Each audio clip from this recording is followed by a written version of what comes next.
everyone, just got back from the USA yesterday and continuing work on getting my Gen 1 Superduke ready to go touring in Austria. So first thing I had to do with a bike like this, as sporty as this, or any really naked or sport bike, was address the lack of luggage. I know you can buy a Superduke GT, but I didn't want to compromise the steering geometry. I had an I-90 and I wanted to go for something just as brutal. So what I did here is I found this great company, SW-Motech, and saw what their options were. There was a couple different options out there, but theirs seemed to be the best and the one that went where it looks the bikes the most. So it is their Urban ABS. And it comes with side bag, seat vasca, panniers, and a top box. These are semi-rigid, semi-hard ABS, and to get them on the bike, there's very little modification. So basically, the Gen 1, which is 2014-15 and 16, before a little update, has these tank fairings or rear fairings on the side. What you do is take this off. Underneath of this, you will see 3 attachment points for what's known as the SLC carrier. Now, with the sport rack, the bolts underneath of that, you attach to these 3 points, and you're good to go right into the subframe, right into the bolts that hold the subframe together. Now, what's interesting, and what SW-Motech's website says, is that the SLC side rack carriers are good for 2014, 2015. Please excuse me here, trying to get this back on. I'm not that good with them. There we go, clicks right there. But this rear rack, the sport rack, it doesn't say this is good till 2016. I want to tell you that's not the case. It's good on all Gen 1 Superdukes, Gen 1 and Gen 2, as you just have to remove the rear fairing that you have to remove for the SLC side case to begin with. So now let's talk about the bags. Being semi-rigid, they're a little bit more impervious to theft. So they actually come with a mechanism inside of them that locks them to the carrier. When you open these bags, they have gussets, which prevents them from flopping all the way open. They have little bags, as SW-Motech thinks of everything, little pockets in the bags for the locks. And they have this little mechanism there, I don't know if you can see it, that locks them onto the carrier. Side bags are 16.5 liters. So a set of them gives you about 33. And the rear bag is 16. But when you expand it,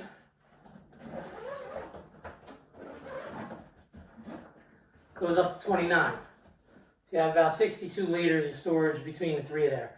It's not the most, but on a bike that comes with nothing, pretty damn good. I like the way it looks too. It's like kind of reminiscent of the TIE Fighter. The fit and finish on these is wonderful, massive seat. And I've even seen videos of Italian guys jumping on these bags and then just pushing them back, and they go right back into shape. Not that you ever want to test that. Another interesting thing with these bags, I mean, I guess that's big enough for a helmet. If you need an extra helmet, doesn't that mean your head's messed up? Well, anyway, let's look at this, how this one comes off. There's a lever right here. Boom, take it right off. Take it right into the hotel with you at night. And then also, if you want to take it off and just ride around, the rack now does not hang out more than the rear wheel. Side bags are pretty ingenious as well. As you hit the switch, boom, take that off. And then this one as well. And they have a handle. So you can just walk right in your hotel with them. Good to go. Now, to address a little bit more storage, as I really didn't want to wear a backpack, I got their Pro Series. This is the Pro City bag. This is an 11-liter expandable to 14-liter tank bag that uses their Pro tank ring system. Am I pulling the wrong? So this bad boy opens like this, expands up a little more, and it's really quick on and off. The only tank bag I had before was one designed for basically a KTM adventure bike that I used on my old Superduke, and strapped on, it was terrible. Same thing with the rear racks. I had a custom bag rig that a guy did. He welded together and it worked, but you had to take off the passenger pegs and it just wasn't great for that bike. This system, much better. You know, you want to ride a passenger, it's fine. The cool thing about this tank ring system, pull it out, it pops right off. And it is their new magnetic one. So when you want it to find home, just right there, put it roundabout and it's on. There's no fussing about. I believe this is their 3rd generation of tank ring. And man, it is nice. And a big advantage over the 2nd generation is, as they both kind of have the same, about a little over a centimeter, half an inch, that it sits out, but you don't have to drill through the base of the bag anymore. It's an adjustable little rack system, so you can move the bag forward and back. Now I have this bag adjusted almost all the way back for comfort, but it could be pushed much more forward. Another nice little function is the little bit of stretchy material that SW-Motech uses to hold the zippers in place so they're not flapping around and annoying you. That's on every little part of the bag as well. Really nice attention to detail. I mean, you come out of your hotel room, right, and we can time this and see how long it takes me to do this. And let's say this is your first night after installing it. Right? Welcome to the bike.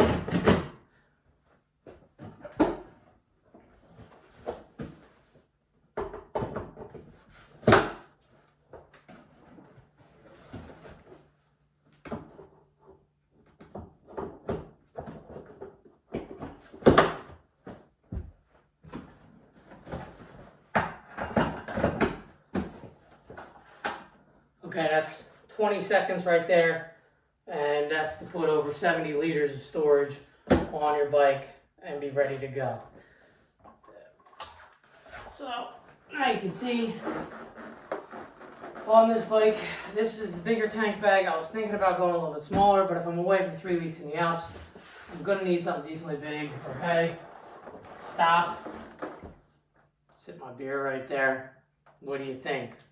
Anyway, I don't think the polizei would really like that. So if you see this, it doesn't really impede with any of my maneuvering.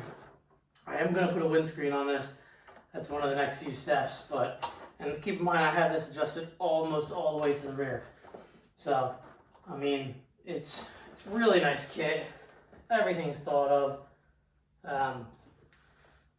SW-Motech, man, they did great. I will say though, this rear rack does work for this bike. If you're interested in it, don't hesitate. This is expensive. This setup right here, just like I have it, is about 1,000 euros. Even more expensive than US. Yeah, it's expensive, but you're paying for quality, you're paying for ease of use, and it's pretty durable. So, now that we've talked about the luggage, what else do you need to tour, right? Now I'll go in exactly what I've done to the tool pack to tell you what's going on there. But you need a decent tool pack, and a good place to start, especially with the KTM, is just a regular KTM tool bag, right? Throw a Wera socket 1/4 inch Cyclops in there. I got my hockey puck, the obligatory piece to make sure the bike doesn't fall over. And I've put in a wired little USB switch. Interesting thing on this bike,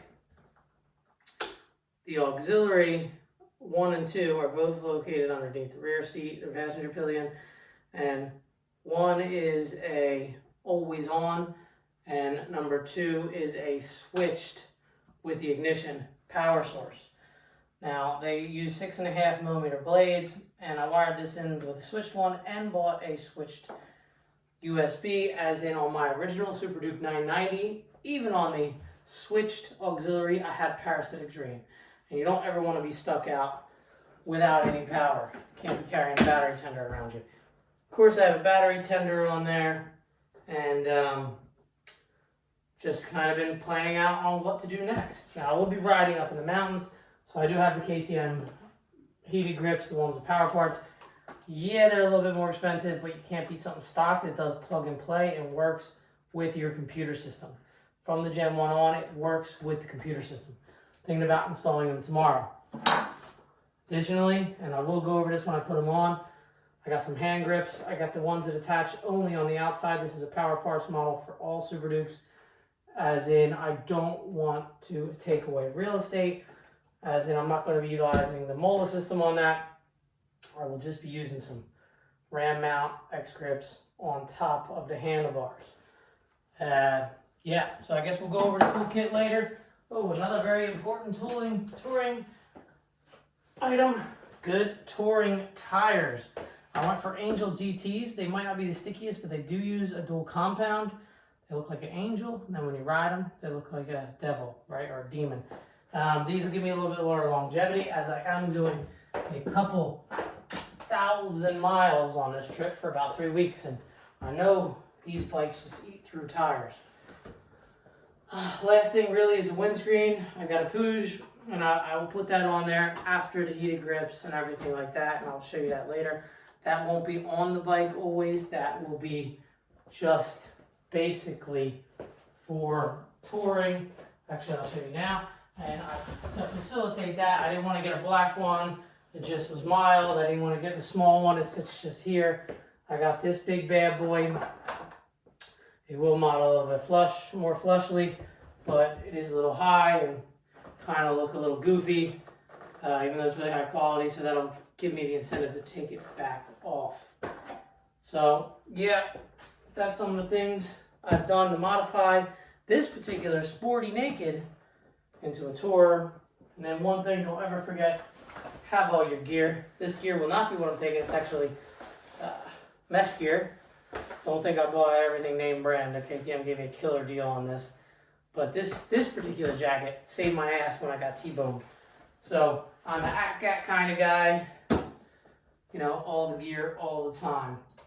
So I hope you enjoyed this look at SW-Motech and what they have as a solution for touring on this type of motorcycle, specifically this motorcycle, but all sport bikes in general, as a lot of this, as they make systems for BMW, Kawasaki, KTM, Honda, anything you can really imagine. And also, SW-Motech, if you ever see this, you want to give me some free gear, cool. I did test this out for you, and it does work. So, thank you, and enjoy your own Nordic journeys, my friends.